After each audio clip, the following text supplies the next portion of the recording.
What do you do when you hit 500 pounds and realize you can't walk 500 steps? I was just so frustrated and disgusted with myself. I'm Mm. like, I'm only in my early 50s. What the fuck am I doing?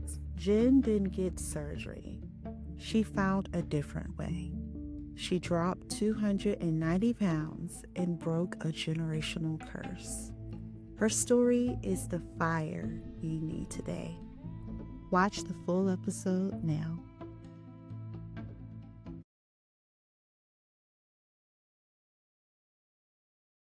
Welcome back to Bariatric Paths, where we have real conversations about weight loss, the bariatric journey, and the mindset shifts that come with it. If you're new here, I'm Jatoya, and this space is for people navigating any weight loss journey in real life. Let's get into today's episode.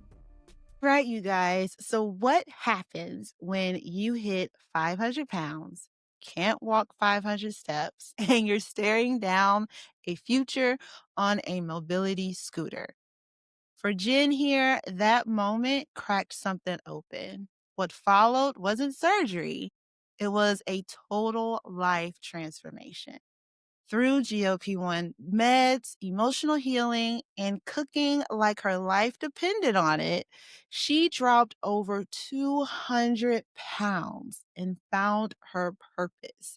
You're not ready for the fire she's bringing because she has some nuggets to share with us today. I'm so excited. Thank you so much. Welcome, Jen.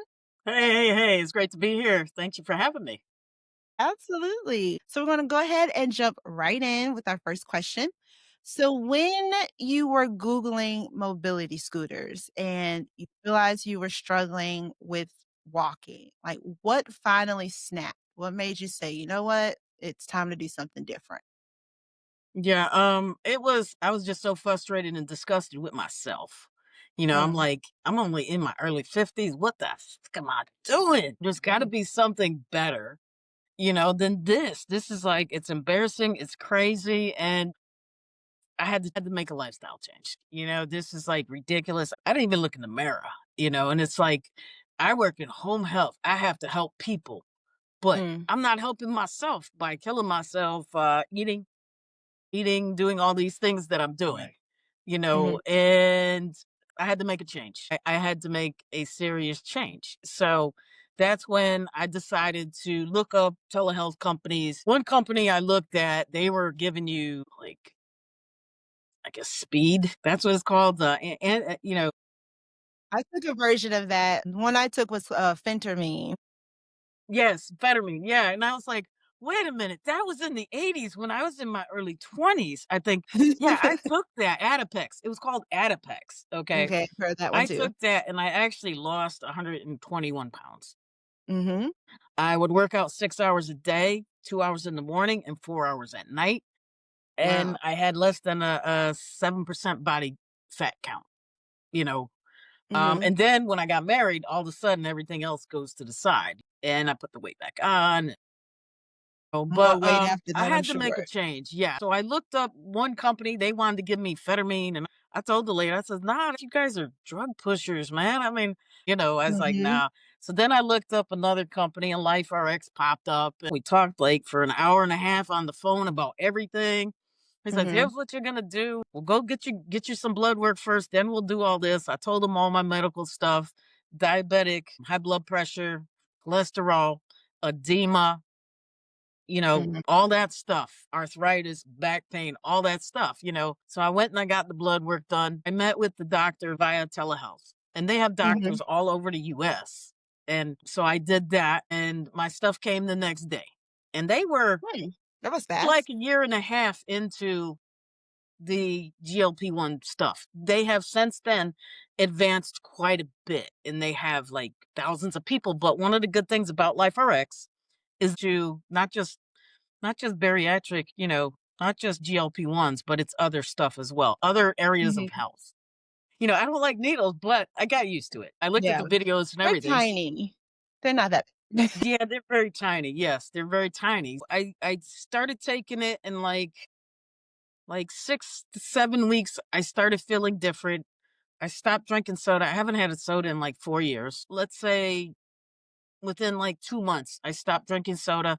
I stopped drinking carbonated drinks. Okay, this is my vice. I usually fill it with water. I can't Mhm. drink the diet stuff because that's loaded with even more chemicals. But that's my vice. And I also do the Dunkin' Donuts coffee. I went from extra, extra sweet, large, down to a small and Yeah. barely anything in it. I've kinda learned how to really like the taste of coffee. Like, I've been drinking coffee this whole time, but I was just making it so sugar, I was really just drinking, like, syrup. So now it's like with now like, now that I'm, like, cutting on the sugar and on the cream, it's like, "Oh, so this is what coffee tastes like." And I realized, like, I like it with a different roast, sometimes I like a dark roast, and, like, I can actually tell the difference and stuff now because 'cause I'm not just shoving it with cream and sugar. Yeah, that's like I worked with a patient and they drank espresso all the time. And the first time I drank it, I was like, "Oh, this tastes Yeah. like plant water, man. It's Yeah. nasty." And you have to put Exactly. 400 pounds of sugar in it. I don't even finish. I do a small Dunkin' Donuts coffee. So I prep my stuff. I do the little containers and stuff like that every day. On Sundays, I prep my food for the week. I have these are the containers that I use, like 40 ounces. I always Mhm. have the blueberries. What I did was I researched everything. I do blueberries and I do walnuts are healthy cholesterol. I also do eggs. I make everything. I bought the little things to make the egg patties and I'm going to start doing that. But I do the videos on here showing people what I do.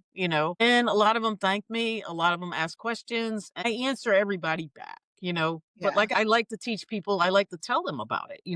And some people, they worry about, oh, how much is this going to cost, and they work with all type of insurance things Yeah, and stuff insurance like are that. more willing to cover it now. So Yeah. what made you really? Because I know you're in the medical field, so my mom is in the medical field too, and she's actually, I feel like, a little bit more critical when it comes to the medical field. So what made you, like, really trust LifeRx with this journey and process? Because it sounds like you joined with them, like, earlier in their journey into the field. So, like, what about them made you think like, "Okay, this is gonna work?" Well, I knew I had to make a change. I could not live like this anymore. I had sleep apnea. I had all them things, Mhm. and it was like, this is terrible. I mean, Yeah, if you have all them things, you have to make a change. yeah, Now I do like over 9,000 steps a day. You know, um, I'm always on the move. In the medical field, you're always on the move anyways, and you're on your feet yeah, most of the time. I'm thankful for the journey that I've been on with LifeRx. I've learned a lot. The one thing that I do, and I tell people, educate yourself before you start any program. Talk to your medical professional about it as well. It is when you're full, stop eating. People think that's like when you were little, you have to eat 3 meals a day. That's what they drummed into your head. If you're not yeah, hungry, don't eat. But you yeah. gotta do your protein. I have little packs of peanut butter that I eat if I need extra protein. I mean, stuff like that. They drill these things in your head. Even just, like, the practice of eating until you get full, even that's, like, you don't have to eat like, I realize now, like, if I'm eating and I'm Mhm, feeling full, I've done too much at that point because 'cause I've overate really to have that full feeling. But it's mhm, almost kinda like for so long, that was, like, your signal that you get to just keep going, going, going until your belly feels like it's about to pop, and that's just mhm. Well, here's the thing. You open your mouth, you're bringing air into your stomach. I don't know if people realize that. Okay. You take a straw, you drink from a straw, you're sucking air into your stomach. You know, you're drinking carbonated drinks, you're drinking soda, you're drinking iced tea, you're drinking this and that. You're putting carbonation, air, all kinds of stuff in there, and then you don't feel full, but you keep eating. I mean, it was to the point where I would eat an extra large pizza by myself and I'd still want more. Mm, You know, 'cause you're just trying to now chase that full feeling. right, right. And it's like I would drink like 6 cases of soda a week. I would have one right after the other, one right after the other, and I put lemon in it, and my thing was lemon took the place of sugar and this and that, and it was like the more I tasted, the more I wanted. Moments like this is why this podcast exists. So many people on a weight loss journey carry this quietly. If you want more conversation like this, subscribe and stay connected. Remember, your journey is yours. You're not alone. Let's jump back in. People, like I said, it burns me up when I see people online saying, well, I lost 50 pounds. And then you see them on vacation eating all this stuff, drinking and all this stuff, and it's like, don't talk. I said, these were videos of when you first started, how thankful you were when you lost all this weight. I said, let's fast forward. Look at those videos there where you're having drinks and drinking all this stuff and eating all this garbage. I said, that's you. You're doing that, not the brand. You're doing that. Take some responsibility, man. Own your stuff. When She's I do dropping what, wisdom. yeah, that's right. Absolutely. Like, When I do own my it. daily messages with people, I tell them, this is my page. I'll say what I want. If you don't like it, go to the left. You got to be real. I do cuss. I'm human.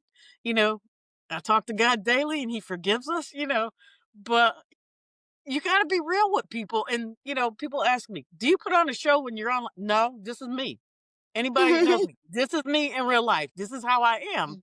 Let's talk about, like you were saying, with your new changes, with your new routine once you started it. What was something that surprised you most during those first few weeks when you had to start your new routine and cutting back and getting rid of the sodas? How rapidly I lost the weight, you know, Mm, because before that I bought new clothes. And if you see my pictures holding up the stuff, I could put mhm. both pant legs into one. So I dropped my new clothes off to the tailor, and when I got them back, I was swimming in them. And I was like, they don't fit Already. me. So I had to buy new clothes, you know. So I bought new clothes 4 times. And finally, the last time, I finally bought clothes that actually fit me. Uh, I've lost 290 pounds since December 2022, but I have about 150 left to go. Yeah, thank Mhm, you. But here's the thing I tell people, I didn't run around a track, I did not join a gym. I made a routine and I stuck with it, and I still stick with it today. Even mhm. when I go on vacation, I went to California October of 2024. I didn't eat salads all the time. I ate steak, I ate chicken.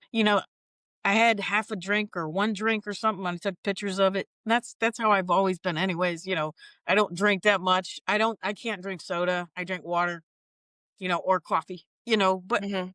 even if you're off the GLP-1 meds, your whole mindset is It changed. ha Shot, if you're getting surgery, or even if you're just cutting back, all of that are tools that to help you, but it's not going to change you permanently. You have to do the work to change your Do. lifestyle. Like, It's that's the it's only it's a way totally it's gonna different be mindset. permanent.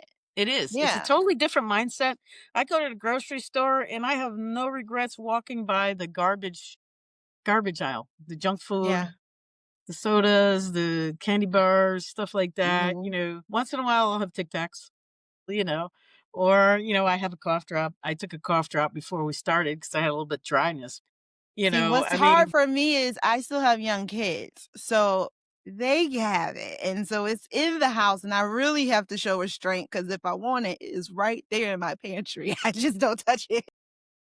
well, here's the thing. You can like swing them towards alternate stuff like veggie chips and stuff like that, Mhm. Yeah. and get them started early. We've definitely made some, like, we don't do soda either. We all do flavored waters. We only Hmm. do juice. So, like, we have made family, we've made some changes, but they're 8. They want a little thing of cookies. They're not gonna have a whole box like I used to have. Yeah, the double stuffed Oreos and the ice Yeah. cream and Yes, well, you know, the bowl of ice cream with the cookies and the side of chips, like, they're not doing that. yeah, yeah. What was the toughest part? Toughest part was I love food. You know, I would eat and think about a meal later on the next day for the next day what I was gonna cook. I was like that too, though. Be like, "What am I eating tomorrow?" As I'm eating, like, "What's gonna be my Uh-huh. breakfast?" Yeah. And it's like, I'm gonna make this, I'm gonna make that. And it was like, before I started all this, when I was over 500 pounds, I would go to the grocery store and I would eat most of the stuff. Mm, Within 2 days that I bought all the junk food, mhm. I would do soup with rice in there and take potato chips and dip them in there and eat it with I would do all that stuff. And it's like, I can't even look at that because it's nothing but sodium, Yeah. sodium, sodium, sodium. I make fresh soup. stuff like that, a lot of bean stuff, and my So food is the good. so you're saying like realizing that relationship you had with food and It was killing acknowledging me. what it was, It's that's what killing was me, the tough part? It's like you watch 600-pound life. Yeah. I mean, I don't know. I think some of that stuff is maybe scripted. I don't know. And that's the trouble, like, you see it and you're just like, "Okay, that's crazy, like, that's just overboard. I'm not eating 3 pizzas on my way home, so at least I'm good with that," but it's like, Yeah. you're still doing bad habits too. It's not Yeah. that I mean, extreme, but I don't do takeout. I yeah. cook everything fresh. And, one of the things about me is that all the food that I cook, I give away. I just taste it a little bit. You see me taste. Mhm. If you watch my videos, I taste a little bit, you Yeah. know, but I give the food away. I give it to food pantries. I give it to shelters. I give it to coworkers. I give it to people. You have to change your whole lifestyle. If you're not going to do that, then don't bother. Yeah. I've went from a size 60 down to a 28. You know, my bra You size, I said I'm went sorry, down you said several you went sizes, from a 60? 60 down to 27, 20 28. Wow. Yeah. Even my shoes, I used to have an 8.5 wide. Now I have a size 6. Your feet shrink too. People don't Yeah, realize that. yeah. They shrink, you I've know. been I was a size 11 since, no joke, 8th grade. Like, I've always wore huge feet, and it's like now a 10 is flopping off of me, and I'm just like, I don't even can't even fathom. Usually, I'm, like, rushing to get shoes because there's only, like, 111 available, and now it's like Uh, I could do a 9.5, I could do a 10. I have so many options. yeah, they call them big bird feet. I mean, those are big bird feet. So like I said, I do have to lose probably about 150 pounds, but I'm not in a hurry. I'm not going to kill myself to do it. And it's good to take your time with it. If you do it too Yeah. fast, Yeah. you look a little weird. Yeah. I mean, Like the you know, like a deflate I say it's like a deflated balloon. yeah. Yeah. One thing about your journey that I fell in love with is that you did decide to not go the surgery route. And usually, if you hear someone 500 pounds, that's probably like the thing you heard the most was get the surgery, get the surgery, get the surgery. So when your doctors was pushing for you to get the surgery and you're like, no. So what would you tell someone standing in that same spot right now, scared to try? If you don't wanna do surgery, there's other options, like, what would you tell them? Do your homework. One of the reasons I didn't want to have the surgery was I'm terrified of any type of surgery. So I was scared to death. And sadly, I've learned to live with it. But I'm not a fan of having surgery done on me. My doctor would say, okay, here's the number. Go in there, get your surgery. Your life will be so much better. And now I tell her my life is better and I didn't have the surgery. I say, here's the name of the place, the telehealth company. Call them. They will help you out. They will get it done for you, but tell them they have to be committed. Don't just lose 50 pounds and say, go back. You can't go back to that lifestyle. Just like I tell people, own your stuff. Do what you need to do, but own it. You got this. And that's what I tell people. You can do anything you set your mind to. You got to be dedicated. You got to want it. Do you want to be 400 pounds? Do you want to be over 500 pounds? I hated taking pictures. I don't even like to use the word hate. I mean, but now I take pictures. My confidence, um, has gone through the roof and I'm thankful. Because Um, it's almost kinda like when you're dealing with doctors, I wanna say they're a car salesman, but it's like, sometimes I feel like everything that they want from me might not be 100% in my best interest. It might be 100% in their best interest, whether it's a easier way to treat me or a more expensive way to treat me. If they are a surgeon, of course, if they're a surgeon, they want to push surgery.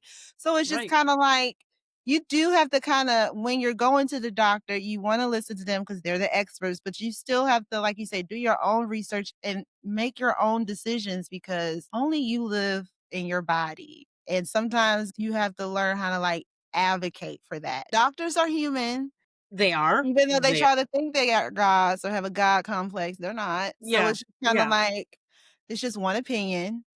You can go get another one, but whatever you wanna Yeah. do, So stand and advocate for yourself so that you get the healthcare you need for your yeah, journey. Pause for a moment. Notice what's coming up for you. This part of the journey doesn't get talked about enough. If this resonates, make sure you subscribe so that you don't have to search for this kind of support again.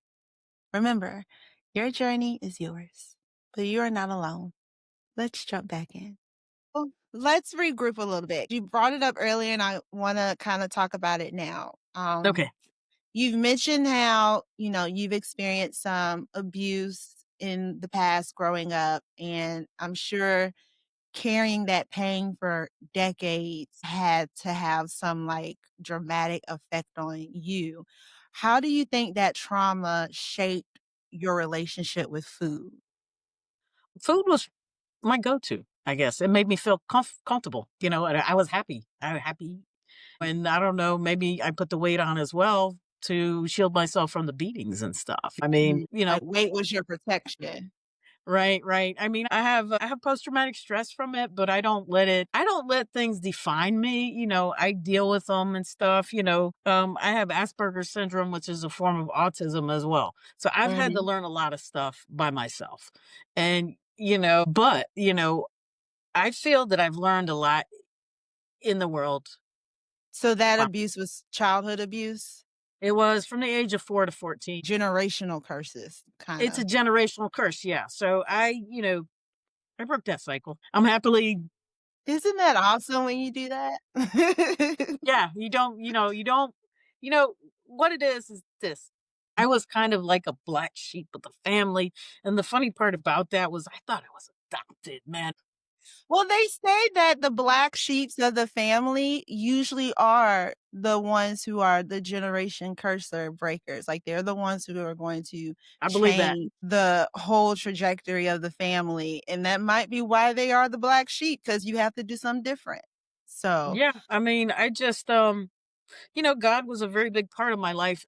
I learned a long time ago, if you're not part of the problem, not part of the situation, stay out of it. Stay in your lane. Do what you need to do. You know, so with the emotional eating and the emotional relationship with food, do you think that that started, like, right then, or did it kinda develop more into your adulthood? well, my brothers used to make fun of me. They used to call me a fat pig, Mm. a fat slob. I would eat. I mean, I would eat. Then in my late teens, early 20s, I lost all that weight taking those meds. I thought it was the greatest thing. And then when you get married, life happens. And then you fall off your workout thing and everything like that. So, you go through things and stuff like that. Mhm. So I've always worked in either home health or back, you get what's fast before getting on the diet, get fast food, take out something fast.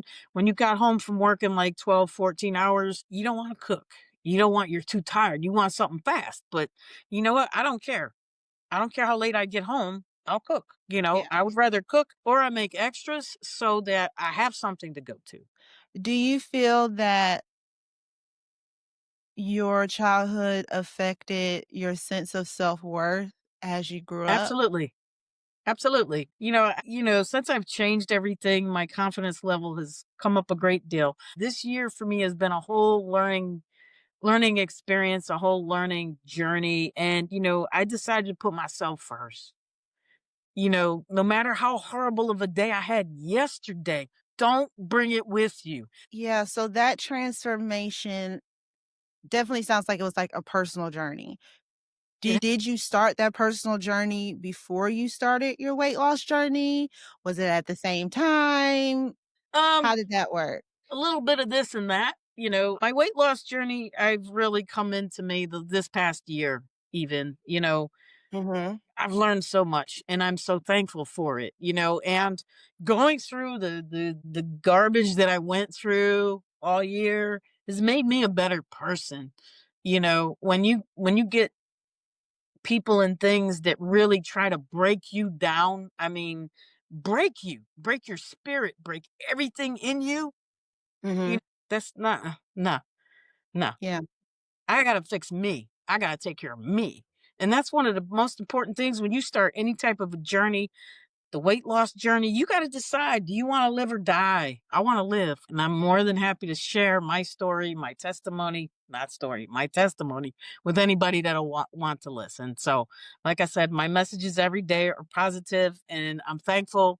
And I share with people, no matter what, you can do this. You got this, negative Hmm. people, bye, go to the left, you know, I I mean, think and the you have the to. most impactful way to really make this a lifestyle change and a permanent change is it's bigger than just cutting back on eating and Right. exercising. That's just one thing. I feel like, yes, we have that physical aspect, but it's also the mental and it's even the spiritual. All Hmm. three have to be in alignment and have to be going towards that purpose for you to really start making some impactful changes that's going to be like long-term lifestyle because it's not just, oh, I'm cutting back because I'm a diet. It's I see that food is doing something to me mentally, and I'm going to trust in God to give me that strength to get through this so I don't go to food. It's changing. It makes it a whole different dynamic than just I'm counting calories and I need to go run for 30 minutes. Like, I feel like that's why a lot of people, it's not, even if they lose weight initially, like it's not successful because once you stop, you're going right back to what you were doing and you haven't made any type of lifestyle change. You've just kind of practice. It's like a practice run. Yeah, that's why I tell people, don't knock it, man. I mean, if you're not committed, don't waste time. Don't Yeah. don't come to me and complain saying, "Well, I lost 50 pounds and I went on vacation and I ate this and that." That's your stupidity. That's on you. And I tell you, that's on you. I tell them, that's on you. You need to I think want to hear about it a little bit. If think you about it a asking lot. about If you're if gonna you're lose asking weight, about wings after you just had surgery, yeah. you might need to go to God because we can't help you with that. So if you could leave the audience with one message that they can write on a Post-it and read every day. It's a Post-it now, so Mom, what would it say? No matter what, you can do this. Just follow your heart, follow your dreams, stay with it. Stick with a topic. You want to do something, you can do it. Don't ever let anybody tell you you can't do it. So you be your own person. You do what you need to do. You got this no matter what. Write that down on the thing there. You look in the mirror, and that's the first thing I say. Today's going to be a good day. You got this. Don't let anybody tell you any different. And that's what I always say to people when I do my You messages in the got morning. this. You And, got you this. got this. You got this, That's and the it. haters. That's what we can fit. Not the rest of it, we're gonna put that in a book. But you got this. That's gonna be on our Post-it. You got this, and you Yeah. do. Yeah. You I got love this. it. Yeah. So one last thing that we do be at the end of every episode when I have a guest is something that's called My Journey, My Business. And Mhm. so it's where we share a little nugget of truth about something we do that might be against the rule book or, against the status quo, but it's something that we do because it's our journey and it's our business. So we're going to do it.